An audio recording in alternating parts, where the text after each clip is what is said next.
এই ভিডিওতে তোমাদের মাধ্যমিক 2019-এর মধ্যশিক্ষা পর্ষদের ক্লাস 10-এর টেস্ট পেপারের 394 পেজের এমসিকিউ শূন্যস্থান সত্য মিথ্যা এই অঙ্কগুলো সলভ করে দেওয়া হয়েছে। আর তোমাদের যে কোনো রকম টেস্ট পেপার থেকে কোনো রকম ম্যাথের অসুবিধা থাকলে টেস্ট পেপারের নাম্বার, টেস্ট পেপারের নাম, পেজ নাম্বার আর কোয়েশ্চেন নাম্বার অবশ্যই কমেন্টে জানাবে, সেগুলো সলভ করে দেওয়া হবে। ফার্স্ট কোয়েশ্চেন কি বলেছে, বার্ষিক x% সরল সুদের হারে কোনো মূলধনের x বছরের সুদ x টাকা হলে মূলধনের পরিমাণ কত হবে? ঠিক আছে, তাহলে আমাদের এখানে সব কিছু বলে দিয়েছে, শুধুমাত্র মূলধনটা জানতে চেয়েছে। তাহলে আমরা ধরি মূলধন p টাকা, মূলধনের পরিমাণটা যদি p টাকা হয়, ওরা এখানে সুদের হার, সময় তাও বলে দিয়েছে আর সুদটাও বলে দিয়েছে। কিন্তু ফার্স্টে আমরা আমাদের একটা সুদ নির্ণয় করব, যেটা হবে p টাকার x% হারে x বছরে সরল সুদ। অবশ্যই সরল সুদের কথাই এখানে বলা হয়েছে, কারণ চক্রবৃদ্ধি সুদ কোথাও উল্লেখ নেই।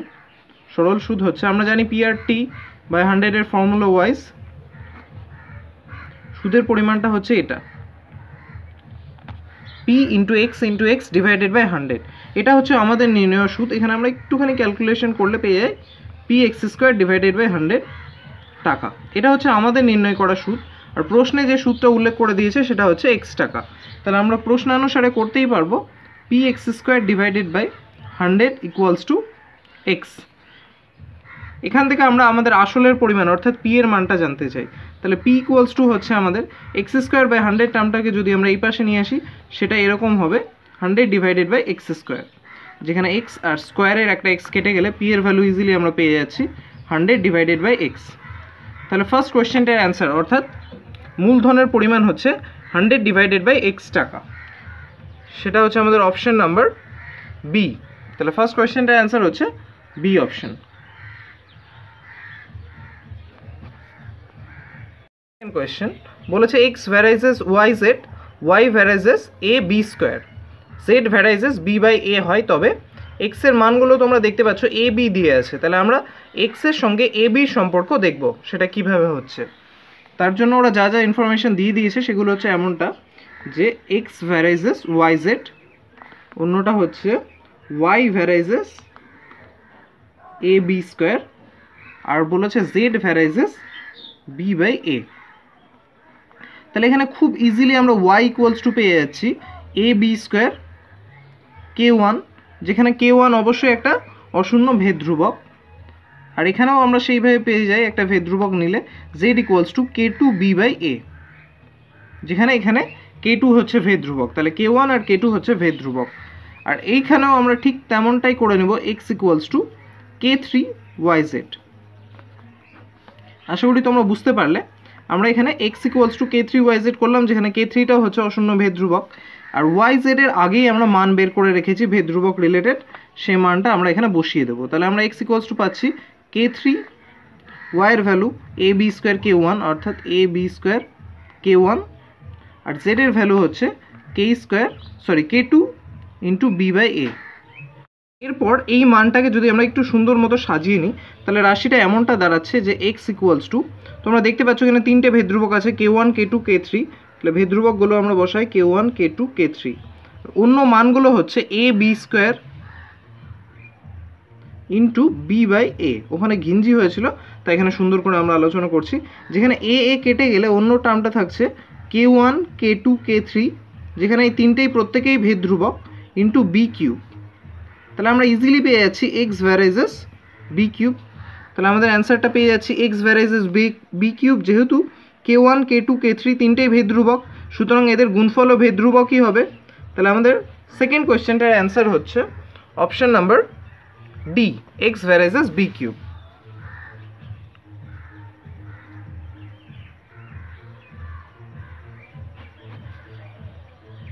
কোয়েশ্চেন, একটি ঘড়ির মিনিটের কাঁটার প্রান্তবিন্দু 5 ঘন্টায় যে কোণ আবর্তন করে তা হলো, রেডিয়ানে কোণগুলো বলে দিয়েছে। আমরা এখানে ভাবি, যদি এটা একটা ঘড়ি হয়, আমরা ঘড়ির কাঁটাগুলো নিয়ে ভাবছি না, যে এটা যদি একটা ঘড়ি হয়, তাহলে প্রত্যেক ঘন্টায় একটা মিনিটের কাঁটা 12-এর জায়গা থেকে আবার ফিরে আসে 12-এর জায়গায়, সুতরাং একটা পূর্ণ আবর্তন করায়। আর একটা কমপ্লিট সার্কেল 360 ডিগ্রি কোণ অথবা 2π রেডিয়ান কোণ আবর্তন করে আমরা জানি। সুতরাং 1 ঘন্টায় একটা সেকেন্ডের কাটা 2π রেডিয়ান কোণ আবর্তন করে। তাহলে 5 ঘন্টায় কতটা আবর্তন করবে? 5 × 2π রেডিয়ান নিশ্চয়ই, যেটা হচ্ছে 10π রেডিয়ান। আশা করি আমি বোঝাতে পারলাম তোমাদের।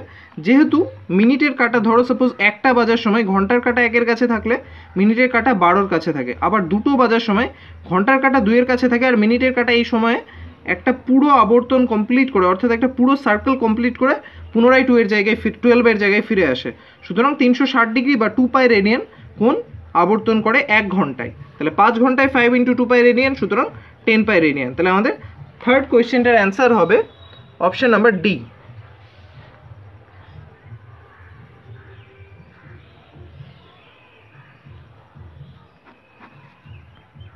4 নম্বর কোয়েশ্চেন, একটি চোঙ ও একটি অর্ধগোলকের ব্যাসার্ধ সমান এবং এদের আয়তনও সমান, চোঙটির উচ্চতা অপেক্ষা অর্ধগোলকটির উচ্চতা বেশি হবে। এখানে আমরা চোঙ আর অর্ধগোলক দুটোর ছবি এঁকে নিলাম। এখানে তোমরা দেখো দুটোরই ওরা বলে দিয়েছে ফার্স্ট যেটা, যে অর্ধগোলকের ব্যাসার্ধটা সমান, অর্থাৎ এটা যদি আর হয় চোঙের ক্ষেত্রেও এটা আর, ঠিক আছে। দ্বিতীয় যেটা জানতে চেয়েছে, তাহলে ফার্স্টে আমরা ওই জিনিসটা ধরি ঘনবস্তু দুটির ব্যাসার্ধ আর একক।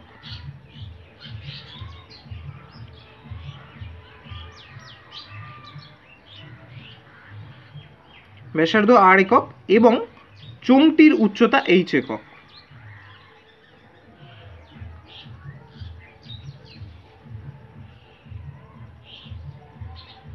এবার এখানে প্রশ্ন হচ্ছে, ওরা জানতে চেয়েছে যে যদি দুজনেরই অর্থাৎ ঘনবস্তু দুটোরই আয়তন সমান হয় তাহলে চোঙটির উচ্চতা অপেক্ষা অর্ধগোলকটির উচ্চতা কতটা বেশি। অর্ধগোলকের উচ্চতা, তোমরা এই অর্ধগোলকটাকে যদি এখান থেকে দেখো এর উচ্চতা কি দাঁড়াচ্ছে, এর ব্যাসার্ধের দৈর্ঘ্য, সুতরাং আর। তাহলে আমরা এখানে লিখব, যদি এটা 2 মার্কসের কোয়েশ্চেন হতো ইনকেস, তাহলে আমরা লিখতাম যেহেতু অর্ধগোলকের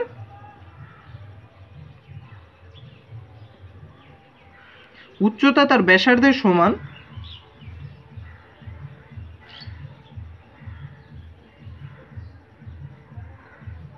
সুতরাং তার উচ্চতা আর একক।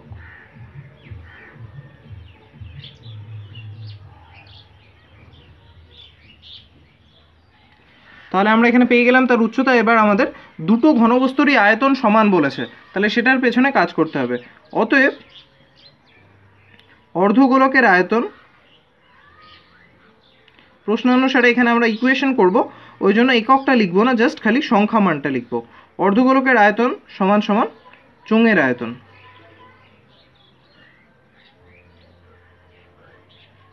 অর্ধগোলকের আয়তনের ফর্মুলা আমরা জানি 2/3 πr3, যেখানে আর হচ্ছে ব্যাসার্ধ। একইভাবে চোঙের আয়তনের ফর্মুলা জানি আমরা πr²h, যেখানে আর হচ্ছে তার ভূমির ব্যাসার্ধ এবং এইচ হচ্ছে লম্ব উচ্চতা। এই বোথ সাইড থেকে আমরা যদি πr সরিয়ে নিই তাহলে আমরা পাচ্ছি πr² সরিয়ে নিই তাহলে আমরা পাচ্ছি 2/3r = h। সুতরাং আমরা এখানে r = যে মানটা পাচ্ছি সেটা হচ্ছে 3/2h। আসলে তোমরা বুঝতে পারলে, তাহলে আমরা r এর একটা মান পেয়ে গেলাম h দিয়ে, যেটা হচ্ছে 3/2। সুতরাং উচ্চতা কতটা বৃদ্ধি পেয়েছে ওরা জানতে চেয়েছে, যে এখানে অর্ধগোলকটির উচ্চতা কত % বেড়েছে চোঙটির উচ্চতা অপেক্ষা। তাহলে আমরা যদি এইভাবে ভাবি, তাহলে h উচ্চতা ছিল চোঙটির, তাহলে h একক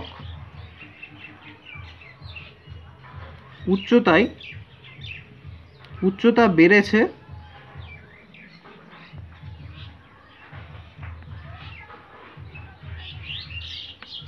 কতটা বেড়েছে, r - h একক, বা উচ্চতা বেশি। কতটা উচ্চতা বেশি বলেছে, তো বেড়েছে না লিখে বেশি লিখলে বেশি সুইটেবল হয়, তো বেশি এত একক। তাহলে r এর ভ্যালু যেহেতু 3/2h, সুতরাং আমরা এখানে লিখতে পারি 3/2h - h একক, যেটা করলে আমাদের বেরোচ্ছে 1/2h। তাহলে h এককে উচ্চতা বাড়ছে 1/2h। সুতরাং আমাদের যেহেতু পার্সেন্টে বের করতে হবে, 100 এককে উচ্চতা বাড়বে 1/2h ইন্টু 100 / h। আসলে তোমরা বুঝতে পারছো এইচ এককে এতটা বাড়লে 1 এককে কতটা আর 100 এককে কতটা, আর 100 এককে যেটা বেরোবে সেটাই হচ্ছে আমাদের পার্সেন্টেজ বের করতে সাহায্য করবে। এখানে এইচ কেটে গেলে আমরা পেয়ে যাচ্ছি 50%। সুতরাং কতটা উচ্চতা বৃদ্ধি পাচ্ছে, কতটা উচ্চতা বৃদ্ধি পাচ্ছে 50%। তোমরা বুঝতে পারলে বৃদ্ধি পাচ্ছে না, অ্যাকচুয়ালি বেশি, আমি বারবার বৃদ্ধি পাচ্ছে ভুল করে বলছি। তাহলে এইচ একক উচ্চতা যেহেতু এতটা বৃদ্ধি পেল, সুতরাং উচ্চতা বেশি আছে 50%। তাহলে অ্যান্সার হচ্ছে আমাদের অপশন নাম্বার বি। 4 নম্বর কোয়েশ্চেনের অ্যান্সার অপশন নাম্বার বি।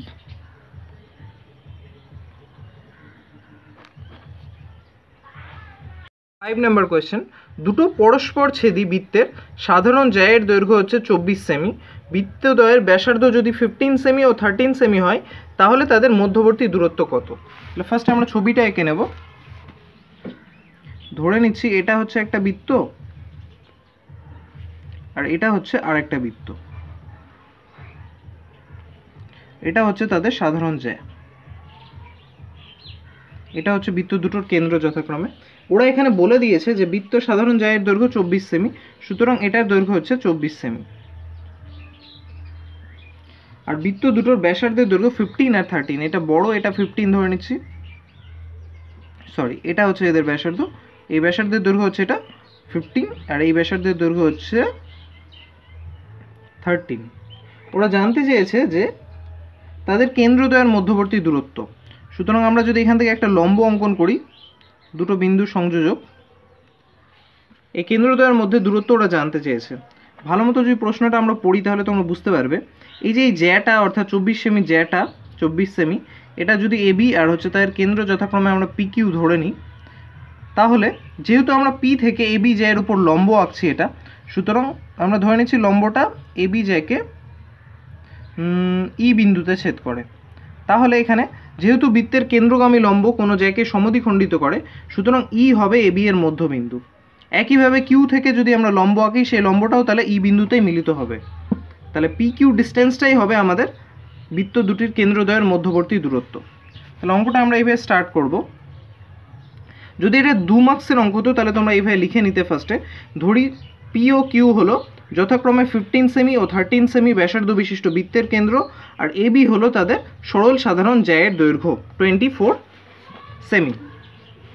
সরল না লিখলেও হতো, সাধারণ জ্যায়ের দৈর্ঘ্য। যাই হোক, এবার অঙ্কটা সলভ করার ক্ষেত্রে তাহলে আমরা যদি পি কিউ এর দৈর্ঘ্য বের করতে পারি, তাহলে আমরা বৃত্ত দুটির কেন্দ্রদ্বয়ের মধ্যবর্তী দূরত্ব পেয়ে যাব। তার জন্য ফার্স্টে আমরা পি এর দৈর্ঘ্য বের করব। তাহলে আমরা এখানে লিখব সমকোণী ত্রিভুজ এপিই এর পিই সমান সমান √ এপি স্কোয়ার মাইনাস এই স্কোয়ার। তোমরা ছবিটা বুঝতে পারছো, এপি স্কোয়ার মাইনাস এই স্কোয়ার, অর্থাৎ এটা যদি লম্ব হওয়ার জন্য এটা 90 ডিগ্রি, তার এটা অতিভুজ, এটা লম্ব আর এটা ভূমি ধরলে অতিভুজ স্কোয়ার মাইনাস লম্ব স্কোয়ারের √ আমাদের হচ্ছে ভূমি স্কোয়ার অর্থাৎ পি। তাহলে এখানে আমরা খুব ইজিলি পেয়ে যাব এপি হচ্ছে আমাদের 15, ওরা বলেই দিয়েছে বড় বৃত্তটির ব্যাসার্ধ, আর এই হচ্ছে জ্যাটির অর্ধেক অংশ অর্থাৎ 24/2 তার স্কোয়ার। 15 এর স্কোয়ার আমরা জানি 225, আর 25/2 অর্থাৎ 12 এর স্কোয়ার 144। তাহলে এখানে মাইনাস করলে আমরা যেটা পাচ্ছি সেটা হচ্ছে 18 অর্থাৎ 81, যেটা হচ্ছে √9 একক 9 সেমি, অন্যান্য এককগুলো সেমিতে আছে। আর দৈর্ঘ্য কখনোই ঋণাত্মক হয় না, সুতরাং -9 আসার তো প্রশ্নই আসছে না। তাহলে আমরা এখানে পেয়ে গেলাম পি হচ্ছে 9 সেমি। একইভাবে আমরা এবার এই কিউ ত্রিভুজ নিয়ে কাজ করব।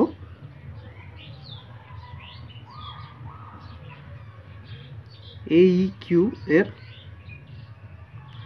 কিউ সমান সমান √AQ স্কোয়ার মাইনাস এই স্কোয়ার। এই কিউ হচ্ছে 13, ছোট বৃত্তটার ব্যাসার্ধ তোমরা জানো, আর এর আগে আমরা আলোচনা করলাম 24/2, যেহেতু ই হচ্ছে এবি জ্যায়ের মধ্যবিন্দু। 13 এর স্কোয়ার আমরা জানি 169, আর 12 এর স্কোয়ার 144, সুতরাং মাইনাস করলে আমরা এখানে পেয়ে যাচ্ছি 25, যেটা হচ্ছে 5 সেমি অ্যান্সার। তাহলে এই পি কিউ ডিস্টেন্সটা একটা সরলরেখা হচ্ছে, যেহেতু উভয় ই বিন্দুতে মিলিত হচ্ছে, আর এর দৈর্ঘ্য হচ্ছে 9 প্লাস 5 সুতরাং 24 সেমি, সরি 14 সেমি। 9 প্লাস 5 সমান 14 সেমি। তাহলে আমাদের কোয়েশ্চেনটার অ্যান্সার হচ্ছে 5 নম্বর, অপশন নম্বর বি।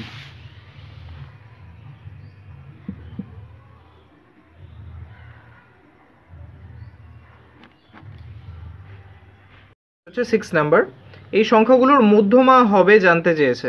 তাহলে ফার্স্টে আমরা সংখ্যাগুলোকে ছোট থেকে বড় হিসেবে সাজিয়ে নেব। হ্যাঁ, মানের ঊর্ধ্বক্রমে সাজিয়ে আমরা এরকম পাচ্ছি। এখানে টোটাল 9টা সংখ্যা আছে। তাহলে এন এর ভ্যালু যদি আমরা 9 ধরি, সেই ধরুন 9 যেহেতু বিজোড় সংখ্যা, সুতরাং আমাদের মধ্যমাটা হবে n প্লাস 1 ডিভাইডেড বাই 2তম মান, অর্থাৎ 9 প্লাস 1 ডিভাইডেড বাই 2তম মান, যেটা হচ্ছে 10/2তম মান, অর্থাৎ 5th মানটা হচ্ছে বা 5তম মানটা হচ্ছে আমাদের মধ্যমা। দেখা যাক 5তম মান কোনটা হচ্ছে, 2 3 4 5 11। তাহলে 11 হচ্ছে আমাদের এই রাশিগুলির মধ্যমা। আশা করি আমি বোঝাতে পারলাম, যেটা হচ্ছে আমাদের অপশন নাম্বার ডি। তাহলে 6 নম্বর কোয়েশ্চেনটার অ্যান্সার হচ্ছে অপশন নাম্বার ডি, যার অ্যান্সার হচ্ছে 11।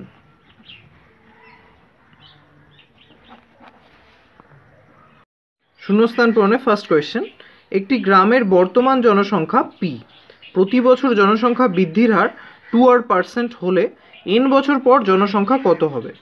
এটা খুব ইজিলি আমরা সমহারে হ্রাস বৃদ্ধির ফর্মুলা অ্যাপ্লাই করে করতেই পারি। পি জনসংখ্যা 2% হারে বৃদ্ধি পেলে n বছর পর জনসংখ্যা হবে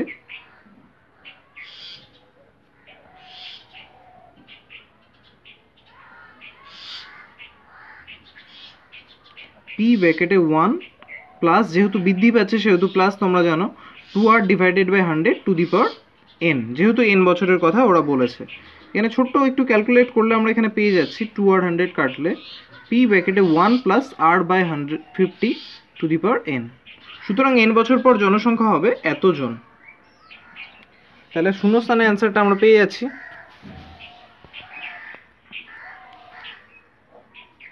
p ব্র্যাকেটে 1 plus r by 100 to the power n জন। হচ্ছে সেকেন্ড কোয়েশ্চেনটা, এটা তোমরা টোটালটা ইকুয়ালস টু কে ধরে করলেও পারবে, কিন্তু এই ক্ষেত্রে আমার মনে হয় সংযোজন প্রক্রিয়া ইউজ করলে একটু অঙ্কটা সোজা হবে। তো আমরা সংযোজন প্রক্রিয়ার মাধ্যমেই করব। প্রথম যে তিনটে টার্ম বলে দিয়েছে অঙ্কটায়, সেটা হচ্ছে a/1 equals to b/2 equals to c/3। তো চতুর্থ টার্মটা আমরা এখানে লিখছি না, ওটা পরে ইউজ করব। এখানে আমরা প্রথম টার্মটার লব আর হর দুটোকেই যদি 2 দিয়ে মাল্টিপ্লাই করি, তাহলে রাশিটা হচ্ছে 2a/2। একইভাবে দ্বিতীয় টার্মটার লব হরকে যদি 5 দিয়ে মাল্টিপ্লাই করি, তাহলে পাচ্ছি 5b/5 × 2 10।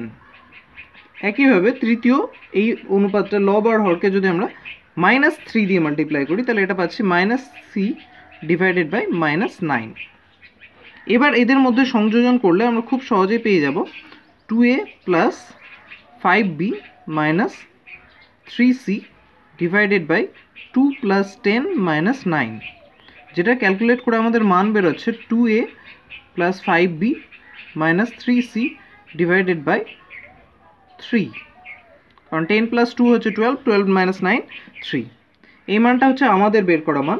আর প্রশ্নে ওরা এর সাথে ইকুয়ালস টু দিয়ে আরেকটা টার্ম দিয়ে দিয়েছিল, যেটা হচ্ছে 2a plus 5b plus minus 3c divided by p। এইটার লবের সঙ্গে ম্যাচিং করার জন্য আমরা এই অনুপাতগুলোকে যথাক্রমে 2, 5 আর -3 দিয়ে মাল্টিপ্লাই করে এই অনুপাতটা এনেছি। এবার যেহেতু এই টার্মটা এদের সঙ্গে সমান আর এটা হচ্ছে এদের সংযোজন প্রক্রিয়ায় প্রাপ্ত মান, সুতরাং এই টার্মটা আর এই টার্মটা পরস্পর সমান হবে। তার অর্থ দাঁড়াচ্ছে এটা যে 2a plus 5b minus 3c divided by 3 equals to 2a plus 5b minus 3c divided by p। সুতরাং লবটা যেহেতু দুটোরই একই, তাহলে ইজিলি আমরা লিখতে পারি p ইকুয়ালস টু 3। এই অঙ্কটা তোমরা চাইলে এখানে এই টার্মগুলো ইকুয়ালস টু k ধরে a সমান সমান 1k, b সমান সমান 2k, c সমান সমান 3k, আবার এই টার্মটা ইকুয়ালস টু pk ধরেও ক্যালকুলেট করে ইজিলি করতে পারতে। যাই হোক, কোয়েশ্চেনটার অ্যান্সার p এর মান বেরোলো আমাদের ক্ষেত্রে 3। 3 নম্বর কোয়েশ্চেনটা বলেছে sin θ - 30 ডিগ্রি ইকুয়ালস টু 1/2 হলে cos θ এর মান কত। প্রশ্নে বলে দিয়েছে sin θ - 30 ডিগ্রি ইকুয়ালস টু 1/2 হলে, যেহেতু তোমাদের ক্লাস 10 সিলেবাস সম্পূর্ণ ক্ষেত্রে থিটা সাধারণত সূক্ষ্ম কোণ হয়, সেই ধরুন আমরা এখানে 1/2 সাইনের কত মান হয় আমরা জানি, সাইন 30 ডিগ্রির ভ্যালু হয় 1/2। তাহলে ইজিলি বোথ সাইড থেকে সাইন সাইন সরে গেলে আমরা পাচ্ছি theta - 30 degree equals to 30 degree, অর্থাৎ থিটা সমান সমান 30 + 30 সুতরাং 60 ডিগ্রি। আর আমরা যদি বোথ সাইডে কজ নিয়ে নিই তাহলে cos θ ইকুয়ালস টু বেরোচ্ছে cos 60 ডিগ্রি। সুতরাং cos θ এর ভ্যালু হচ্ছে cos 60 ডিগ্রি ভ্যালু আমরা সবাই জানি 1/2, সুতরাং cos θ এর ভ্যালু হচ্ছে 1/2। এটাই আমাদের প্রশ্নে জানতে চেয়েছিল। তাহলে 3rd নম্বর কোয়েশ্চেনটার অ্যান্সার হচ্ছে 1/2। 4 নম্বর কোয়েশ্চেন একটি লম্ব বৃত্তাকার শঙ্কুর বক্রতলের ক্ষেত্রফল তার ভূমির ক্ষেত্রফলের √5 গুণ উচ্চতা ও ব্যাসার্ধের অনুপাত হবে ড্যাশ। এই অঙ্কটার ক্ষেত্রে আমরা ধরে নিব ফার্স্টে যাদের অনুপাত ওরা জানতে চেয়েছে, অর্থাৎ উচ্চতা আর ব্যাসার্ধ তাদের। ধরি লম্ব বৃত্তাকার শঙ্কুটির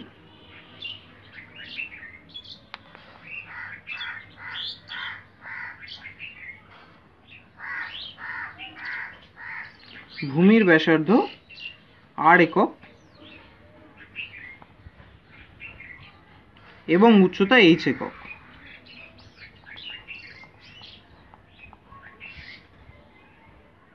আর ওরা প্রশ্নে বলে দিয়েছে যে তাদের বক্রতলের ক্ষেত্রফল ভূমির ক্ষেত্রফলের √5 গুণ, অতএব বক্রতলের ক্ষেত্রফল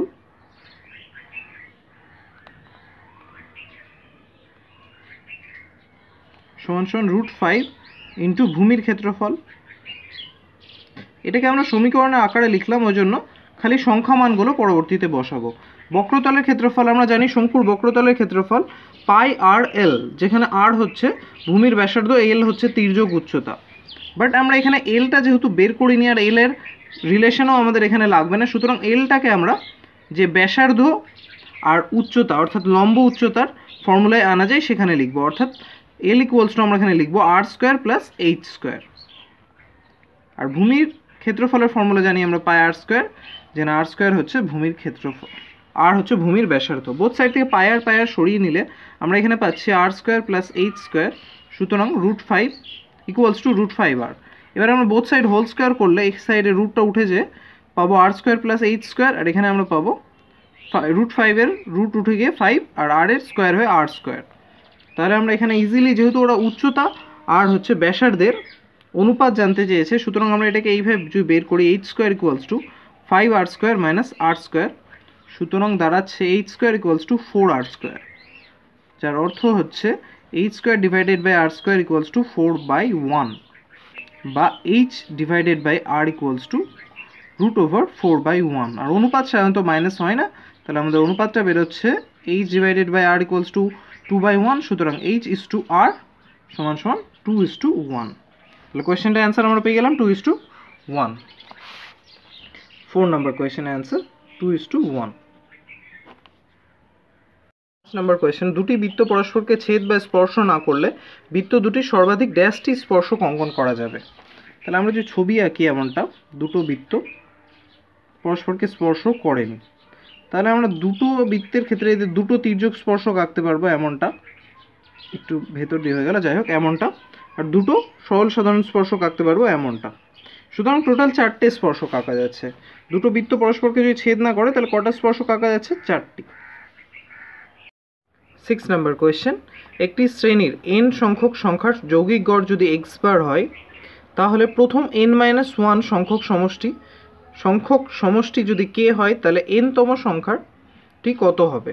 ঠিক আছে, তাহলে ফার্স্ট ওরা এখানে বলে দিয়েছে কোয়েশ্চেনটায় যে প্রথম n সংখ্যকের যৌগিক গড় হচ্ছে x বার, তাহলে n সংখ্যক রাশির সমষ্টি হবে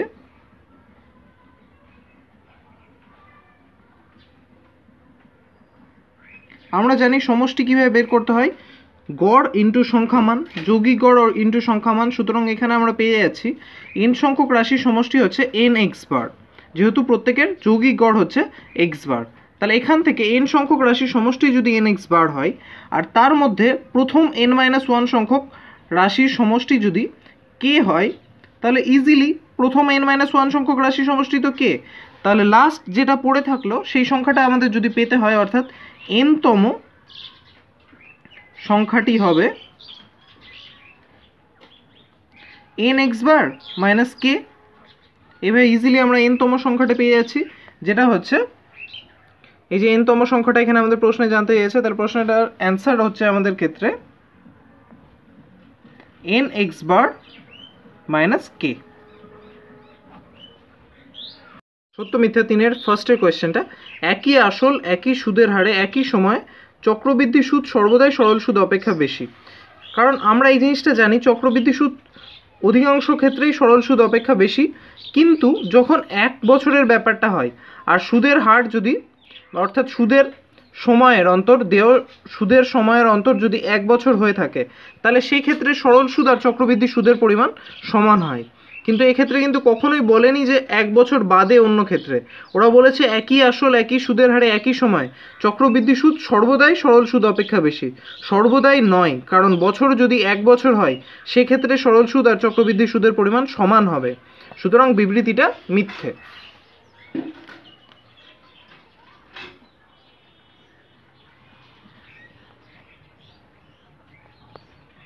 সেকেন্ড কোয়েশ্চেনটা, x square by x equals to 6 সমীকরণে বীজদ্বয় 6 আর 0। ঠিক আছে, আমরা যদি এভাবে দেখি x square by x equals to 6, সমীকরণে বীজ যদি 0 হয়, ফার্স্টে ওরা বলেছে 6, সমীকরণে বীজ যদি 6 হয়, তাহলে আমরা LHS টার্মটা নিয়ে যদি কাজ করি, 6 square divided by 6 equals to 6, হ্যাঁ ফর্ম করছে। সুতরাং সমীকরণটার একটা বীজ 6 হতেই পারে। এবার যদি সমীকরণটির অপর বীজ 0 হয়, তাহলে হচ্ছে 0 square divided by 0 equals to 0। এটা কি 6 হচ্ছে? হচ্ছে না, তাহলে এটা নিশ্চয়ই এই সমীকরণটার বীজ নয়। এবার অনেকের প্রশ্ন হবে, স্যার এখানে তো এক্স স্কোয়ারকে যদি আমরা 6x আকারে লিখতাম, তারপর যদি রাশিটাকে আমরা এরকম করতাম x square minus 6x equals to 0, তারপর এখানে যদি আমরা ক্যালকুলেট করতাম এক্স কমন নিয়ে x মাইনাস 6 ইকুয়ালস টু 0, তাহলে তো আমরা এখানে পেয়ে যাচ্ছি দ্বিঘাত সমীকরণ আকারে x ইকুয়ালস টু 6 আর x মাইনাস 6 ইকুয়ালস টু 0, সুতরাং x ইকুয়ালস টু 6। তাহলে যদি এই ক্ষেত্রে হবে x equals to 0, x equals to 6, তাহলে এই ক্ষেত্রে কেন হবে না? এবার কথাটা ভালো মতো মন দিয়ে শোনো। তোমরা যখন দ্বিঘাত সমীকরণের সমাধান করবে, তখন দেখবে অনেক ক্ষেত্রে পাশে লেখা থাকে x নট ইকুয়ালস টু 1, 2 অমুক তমুক, x নট ইকুয়ালস টু 0, এরকমও কোনো ক্ষেত্রে লেখা থাকতে পারে। এই সমীকরণটার ক্ষেত্রে x নট ইকুয়ালস টু 0 লেখা থাকবে যদি এই ফর্মটাকে এক্স স্কোয়ার বাই এক্স আকারে লেখা, x square by x equals to 6 আকারে লেখা যায়। আশা করি আমি বোঝাতে পারছি। যদি এই টার্মটা থেকে তোমরা এই টার্মটা পেয়ে থাকো, তাহলে ওখানে অবশ্যই লেখা থাকতে হবে যে x নট ইকুয়ালস টু 0। বুঝতে পারলে? তাহলে তোমাদের দ্বিঘাত সমীকরণের যে সমাধানের পাশে টার্মগুলো লেখা থাকে, ওগুলো এই কারণেই লেখা থাকে। কারণ যদি x ইকুয়ালস টু 0 হয়, তাহলে সেই ক্ষেত্রে কখনোই এই আকারে তোমরা এই সমীকরণটাকে রাখতে পারবে না। অর্থাৎ এই ক্ষেত্রে তখনই রাখতে পারবে যদি x নট ইকুয়ালস টু 0 হয়। আশা করি আমি বোঝাতে পারলাম তোমাদের ব্যাপারটা। কারণ এইখানে যখন দেখছো টার্মটা তোমরা, এক্ষেত্রে এই জিনিসটাকে রাখা যায়, এটা ঠিকই, কিন্তু তখনই রাখা যায় যদি x নট ইকুয়ালস টু 0 হয়। কারণ x ইকুয়ালস টু 0 হলে এই ফর্মটা ইকুয়ালস টু 0 হচ্ছে, যেখানে 6 ইকুয়ালস টু 0 যা সম্ভব নয়। আশা করি বোঝাতে পারলাম। বিবৃতিটা হবে মিথ্যে। নেক্সট আমরা চলে আসবো 3 নম্বর কোয়েশ্চেনে। দেখা যাক কি বলেছে। ওরা বলেছে √2 sin 2x plus 5 degree equals to tan 45 হলে cos 3x এর মান হবে 1/2। চলো ক্যালকুলেশন করা যাক। √2 sin 2x plus 5 degree equals to tan 45। tan 45 এর ভ্যালু আমরা সবাই জানি 1, তাহলে এটাকে আমরা এইভাবে লিখতে পারি sin 2x plus 5 degree equals to 1। তারপর এটাকে আমরা এই আকারে লিখতেই পারি sin 2x plus 5 equals to 1/√2। আর 1/√2 হয় sin 45 এর ভ্যালু আমরা জানি, তাহলে এই ক্ষেত্রে আমরা লিখতেই পারি 2x plus 5 degree equals to sin 45 degree. তাহলে এখানে আমরা পাচ্ছি 2x plus 5 degree equals to 45 degree. সুতরাং 2x equals to 45 degree minus 5 degree, তাহলে 2x ইকুয়ালস টু হচ্ছে 40 ডিগ্রি। সুতরাং এখানে আমরা ইজিলি এক্স এর ভ্যালু পেয়ে যাবো x equals to 40 degree divided by 2 অর্থাৎ 20 ডিগ্রি। তাহলে 3x ইকুয়ালস টু যদি আমরা বের করতে চাই উভয় পক্ষে 3 দিয়ে মাল্টিপ্লাই করে, তাহলে এটা পেয়ে যাচ্ছে 60 ডিগ্রি। আর ওরা প্রশ্নে জানতে চেয়েছে যে cos 3x এর ভ্যালু কত, তাহলে উভয় পক্ষে cos নিয়ে নিলে হচ্ছে cos 3x সমান cos 60, আর cos 60 এর ভ্যালু আমরা সবাই জানি 1/2, তাহলে cos 3x এর ভ্যালুও হবে 1/2। তাহলে বিবৃতিটা যা বলেছিল cos 3x এর মান 1/2 হবে সেটা সত্য। 5 নম্বর কোয়েশ্চেন বলেছে বৃত্তস্থ সামান্তরিক একটি আয়তক্ষেত্র হবে। ঠিক আছে, এটা একটা বৃত্ত ধরে নিচ্ছি আমরা, আর এখানে একটা সামান্তরিক হচ্ছে এমনটা। ছবিটা একটু বাজে হলো যদিও, তবু মনে করো এটাই হচ্ছে সামান্তরিক, বৃত্তস্থ সামান্তরিক। বৃত্তস্থ সামান্তরিক, সামান্তরিক যেহেতু একটা চতুর্ভুজ, আর যে কোনো বৃত্তস্থ চতুর্ভুজের বিপরীত কোণদ্বয়ের সমষ্টি 180 ডিগ্রি, তাহলে এই কোণটা আর এই কোণটার যোগফল হচ্ছে 180 ডিগ্রি। ঠিক আছে, তারপর আমরা জানি যে বৃত্তস্থ চতুর্ভুজের বিপরীত কোণদ্বয় পরস্পর সম্পূরক, আবার সামান্তরিকের ক্ষেত্রে কি হয়, বিপরীত কোণ দুটো পরস্পর সমান হয়। তাহলে এই কোণটা আর এই কোণটা, এই দুটো কোণ সমান, যাদের যোগফল 180, তাহলে প্রত্যেকটা কোণ ইন্ডিভিজুয়ালি কত হচ্ছে 90 ডিগ্রি 90 ডিগ্রি। একইভাবে এই দুটো কোণের ক্ষেত্রেও প্রত্যেকটা কোণ হচ্ছে 90 ডিগ্রি। আর কোনো চতুর্ভুজের যদি প্রত্যেকটা কোণ 90 ডিগ্রি হয়, তাহলে সেটা অবশ্যই আয়তক্ষেত্র হতে হবে অথবা বর্গক্ষেত্র। বর্গক্ষেত্রেও যদি আয়তক্ষেত্র, বর্গক্ষেত্রের টামে আমরা আসছি না। তাহলে কোনো সামান্তরিকের প্রত্যেকটা কোণ 90 ডিগ্রি, সুতরাং সামান্তরিকটা একটি আয়তক্ষেত্র। আর যেহেতু এই ক্ষেত্রে বলা হয়নি চারটি বাহু সমান নয়, সুতরাং বর্গক্ষেত্রের প্রসঙ্গে আমরা আসছি না। আর সামান্তরিকের শুধুমাত্র বিপরীত বাহুগুলো পরস্পর সমান হয়। রম্বসের ক্ষেত্রে চারটি বাহু সমান হয়। যদি কোনো ক্ষেত্রে বলে দিত যে বৃত্তস্থ রম্বস, তাহলে আমরা অবশ্যই বলতে পারতাম যে বৃত্তস্থ রম্বস একটি বর্গক্ষেত্র, কিন্তু এই ক্ষেত্রে বলেছে বৃত্তস্থ সামান্তরিক, সুতরাং আমরা অবশ্যই বলতে পারবো বৃত্তস্থ সামান্তরিক একটি আয়তক্ষেত্র। এখন তোমরা আশা করি বুঝতে পারছো কেন আমরা সামান্তরিকটাকে টেরা আঁকতে পারছিলাম না। এই কারণেই টেরা আঁকতে পারছিলাম না, কারণ সামান্তরিক যদি আমরা বৃত্তস্থ করতে চাই তাহলে সেটা আয়তক্ষেত্র হবে, সুতরাং আয়তক্ষেত্রের মতোই ছবি হবে। তাহলে 4 নম্বর কোয়েশ্চেনটার অ্যান্সার হচ্ছে বিবৃতিটা অবশ্যই সত্য। এখানে 5 নাম্বারটা আগে হয়ে গেছে, এবার আমরা 4 নাম্বারটা সলভ করব। 4 নাম্বারটা কি বলেছে, একটি লম্ববৃত্তাকার শঙ্কুর উচ্চতা উহার ভূমির √3 গুণ হলে শঙ্কুর শীর্ষ কোণটি হবে 30 ডিগ্রি। একটি লম্ববৃত্তাকার শঙ্কু, এটা আমরা ধরে নিচ্ছি। ওরা বলে দিয়েছে যে ভূমির √3 গুণ যদি তার উচ্চতা হয়। এখানে একটা বিষয় ওটা খেয়াল রাখবে, ওরা বলেছে উহার ভূমির √3 গুণ। এখানে কিন্তু ওরা বলেনি যে উহার ভূমির ব্যাসার্ধের √3 গুণ বলা উচিত ছিল। এখানে উচ্চতা যদি আমরা এটা ধরি h, আর ভূমির ব্যাসার্ধ যদি আমরা r ধরি, সেক্ষেত্রে ওরা যেহেতু বলে দিয়েছে শীর্ষকোণটা 30 ডিগ্রি, তোমরা এই ত্রিভুজটা নিয়ে যদি ভাবো, অর্থাৎ এই ত্রিভুজটা যার এই কোণটা 90 ডিগ্রি, সুতরাং এই ত্রিভুজটা যদি আমরা এই কোণটা নিয়ে কাজ করি, এটা হবে তার ভূমি আর এটা হবে তার লম্ব। কারণ সবসময় আমরা ত্রিকোণমিতির ক্ষেত্রে যে কোণ নিয়ে কাজ করি সেটা ভূমি আর অতিভুজ সংলগ্ন হয়। তাহলে এই কোণটা নিয়ে কাজ করে যদি আমরা এই কোণটাকে থিটা ধরি, অর্থাৎ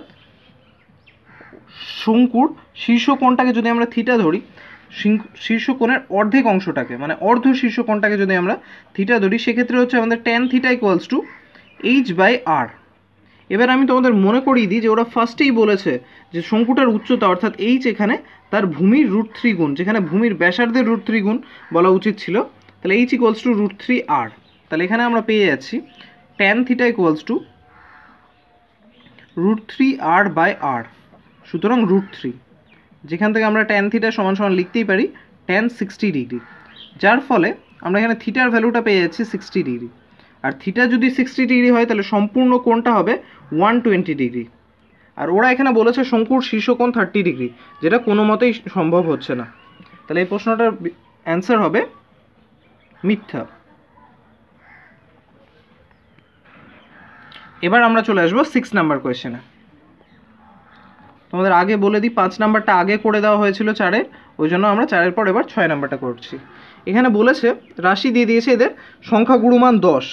তোমরা দেখতে পাচ্ছ এখানে যে সমস্ত তথ্যগুলো আছে এদের মধ্যে সবচেয়ে বেশি পরিসংখ্যা হচ্ছে 9-এর। 9 আছে 1, 2, 3টে, সুতরাং অবশ্যই সংখ্যা গুণমান 3 হবে। আর ওরা বলেছে 10, তাহলে অবশ্যই অ্যান্সারটা হবে মিথ্যা।